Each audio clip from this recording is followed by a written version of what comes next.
BFM Patrimoine, l'émission 100% placement sur BFM Business. Et on accueille à présent Angélique de Langsin. Bonjour Angélique. Bonjour Cédric. La directrice générale déléguée d'Ideal Wine.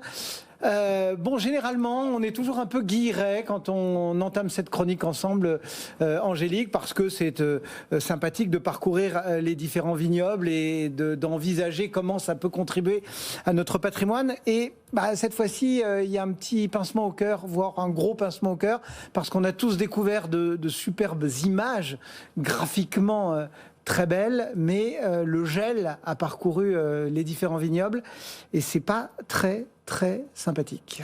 Non, effectivement, c'est ce que Julien de Normandie, notre ministre de l'Agriculture, a qualifié de la plus grande catastrophe agronomique de ce début du siècle, à laquelle on a pu assister.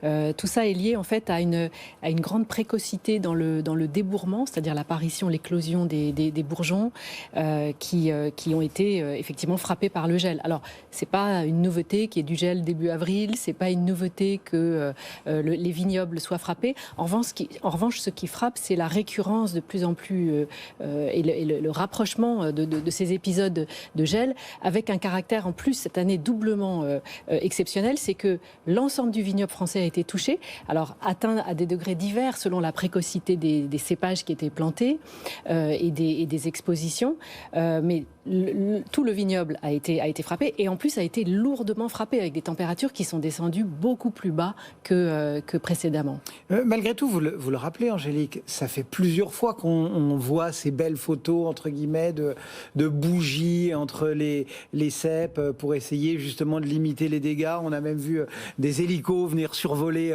les vignobles. Ils ne se sont pas équipés au fur et à mesure, ces vignerons, pour lutter contre ces épisodes? Si, bien sûr. Il y a effectivement, vous avez évoqué les bougies, les bottes de foin, tout ce qui permet de brasser de l'air, les tours éoliennes, des câbles pour réchauffer les vignes et effectivement des passages d'hélicoptères pour ceux qui en avaient les moyens. Mais quand vous avez derrière des températures qui tombent jusqu'à -7, -8 degrés pendant la nuit, tout ça est totalement inefficace. Quel va être l'impact du coup pour les vignerons ? Alors pour l'instant, il est un petit peu tôt pour le mesurer parce qu'on peut encore assister à des repousses, des contre-bourgeons qui peuvent éclore avec des niveaux de qualité qui seront plus ou moins variables.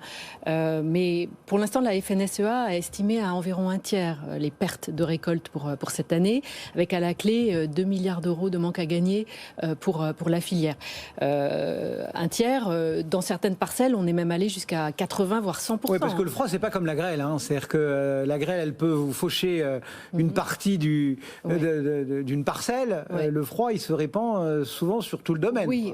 Alors, en Languedoc, tout le vignoble, finalement, le sud de Bordeaux, Sauternes, l'Entre-deux-Mers, en Bourgogne, on a parlé, les Chardonnays ont été très touchés, dans le Jura, la Loire, même en Provence, il a gelé. C'est totalement inédit.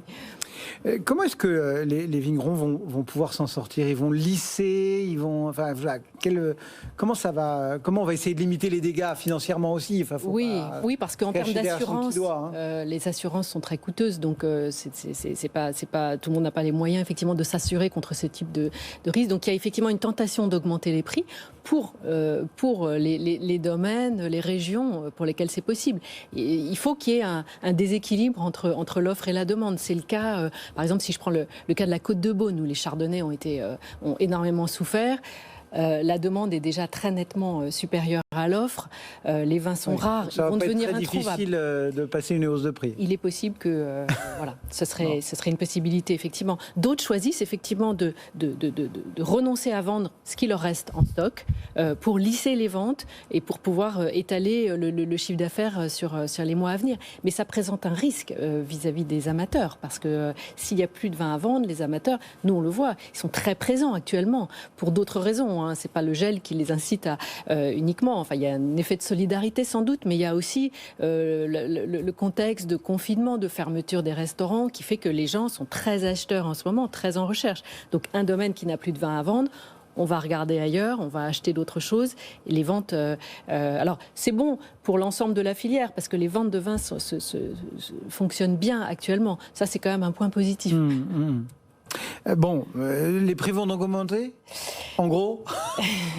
C'est une équation à plusieurs inconnus que vous me demandez de résoudre, parce que vous avez le niveau des stocks, qui peut être plus ou moins haut selon les régions, selon les domaines.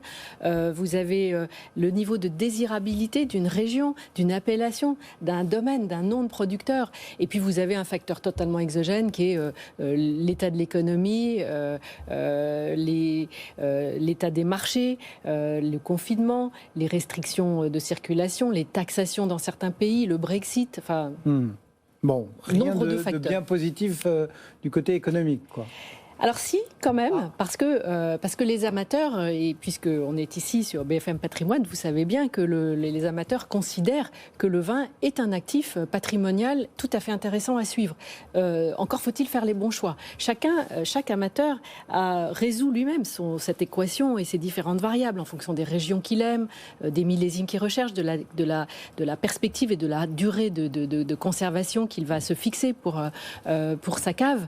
Alors il est toujours intéressant d'aller regarder ce que font les amateurs les plus pointus, les plus connaisseurs. Et c'est à ce titre que lorsque nous publions notre baromètre annuel des ventes aux enchères, qui vient de paraître, ou dans nos analyses mensuelles, les analyses qu'on fait ici pour dresser dans les différentes régions les domaines qui ressortent, les appellations qui sont les plus recherchées, tout ça donne des indications sur la répartition que vous devez avoir dans votre cave et les vins sur lesquels vous devez plus particulièrement vous focaliser. Bon. On rentre un petit peu dans le détail aussi de quelques secteurs et notamment de Bordeaux, parce qu'on ne peut pas échapper à Bordeaux, et notamment le sujet du moment, à savoir les primeurs. Les dégustations ont commencé, vous en rentrez. Qu'est-ce qui s'annonce ? Alors Bordeaux, c'est effectivement, comme vous le dites, on ne peut pas échapper, mais on n'a pas envie non plus d'y échapper, parce que Bordeaux représente encore, a représenté en 2020 sur la plateforme d'enchères d'Ideal Wine 37% des volumes échangés, donc c'est la première région échangée en termes de volume, plus en valeur, mais en tout cas encore en volume. Donc effectivement, dans une perspective patrimoniale, on passe pas à côté de cette région. Et ça a été une année, alors il faut regarder la climatologie, ça a été une année extraordinairement compliqué avec un sujet, c'est l'eau, c'est-à-dire la gestion de la contrainte hydrique tout au long de l'année. Alors du coup, qu'est-ce qu'on en dit ? Alors on se souvient, le printemps, il avait été confiné, c'était un petit peu particulier quand même. Alors oui, vous vous souvenez, vous regardiez de votre fenêtre, il faisait très très beau. C'est pourtant pas, l'année n'a pas été aussi simple et aussi linéaire, voire pas du tout. C'est une année que Véronique Sanders au Château Aubailly a même qualifiée de diabolique. Et pourtant Dieu sait si elle a réussi son millésime. En fait, vous avez eu effectivement un printemps qui a été, contrairement à ce qu'on aurait pu croire, extraordinairement humide, très pluvieux. Les sols ont été gorgés d'eau, donc il a fallu lutter contre un certain nombre de maladies. L'oïdium, le mildiou qui ont attaqué la vigne, mais en même temps, la vigne a fait des réserves d'eau pour les terroirs qui sont aptes à faire ces réserves. Ça a été assez profitable. Après, vous avez eu 2 mois de sécheresse complète, jusqu'à mi-juillet. Ça a été vraiment pas une seule goutte d'eau, donc contrainte hydrique. Parfois, on peut aller même jusqu'au stress hydrique, et c'est ça qui est très dangereux, parce que c'est bon que la vigne ait de la sécheresse. Il y a un moment où il faut qu'elle s'arrête de pousser pour laisser au baies la possibilité de mûrir. Mais parfois, ça va un petit peu trop loin, et ça a été le cas dans certains vignobles aussi. Alors, mi-août, il y a eu quelques orages qui ont un petit peu détendu l'atmosphère, et puis ensuite, on est reparti dans une période très belle au mois de septembre, mais quand même avec des pluies fin septembre qui sont arrivées vers le 24 Ça veut dire que seuls les meilleurs s'en sortiront. C'est-à-dire que c'était très technique ?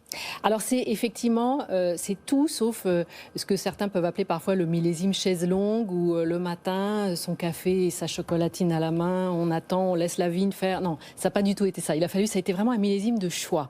Il a fallu faire des choix en matière de travail des sols, travail de la vigne, effeuillage, rognage, vendange en verre parfois pour soulager la vigne si à certains moments. Enfin, il y a eu vraiment des choix, jusqu'au choix de la date de vendange, qui a été crucial pour ce millésime. Oui, sauf qu'il était aussi assez précoce quand même, ce millésime, non ? Oui, mais alors en fait, tout se joue sur les cépages. Là, ça a été une année qui a été très favorable au cépage Merlot, parce que le cépage Merlot est précoce, là où le Cabernet Sauvignon, on le récolte traditionnellement beaucoup plus tard. Sauf que là, fin septembre, il a plu. Donc, il a fallu décider, ou pas, de vendanger avant, peut-être un peu moins mûr. Donc finalement, ça a été une année qui a été très favorable à ce cépage Merlot, dont on disait que, avec le réchauffement climatique, la précocité, c'était peut-être pas le meilleur. Il fallait peut-être mieux privilégier des cépages plus tardifs. Cette année, ce sont eux qui ont remporté la mise. Et du coup, en termes de qualité, ça donne quoi ? Alors en termes de qualité, déjà il y a une chose qui est une variable très importante sur le marché, c'est les volumes. On a effectivement des volumes qui ont été très favorables pour les domaines, les propriétés qui ont beaucoup de merlot dans leur assemblage, qui ont des sols argileux, qui ont donc récupéré l'eau, stocké l'eau quand la vigne risquait d'en avoir besoin. Donc c'est plutôt la rive droite qui a tiré son épingle du jeu en termes avec des volumes tout à fait normaux, habituels, très favorables, très satisfaisants.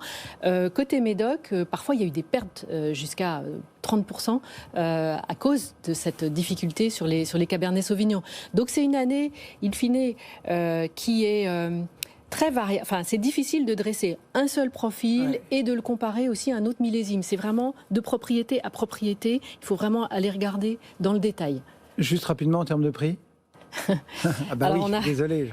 Disons que comme on a quand même une trilogie là, parce qu'on a eu 2018, une année de richesse très intense, magnifique. 2019, une année avec une très belle aromatique. Et en termes de, puisque vous parlez de prix, Bordeaux était en phase de reconquête l'année dernière. On était en pleine crise. On vendait le millésime juste à la sortie du premier confinement, donc en pleine crise. Les prix avaient baissé de 18 à 20% l'année dernière. Cette année, on a un très beau millésime, très dense, impressionnant, un peu intimidant, un grand classique bordelais avec toute la noblesse que ça suppose. On a des marchés qui repartent. L'Asie, qui était complètement atone, est repartie. En fait, la grande inconnue, elle va venir des États-Unis, parce que l'Europe est très dynamique. Les États-Unis, traditionnellement très acheteurs de primeurs, on ne sait pas très bien encore comment ça va se passer. On en reparlera peut-être. Angélique de Langsin et Ideal Wine. Merci beaucoup, Angélique.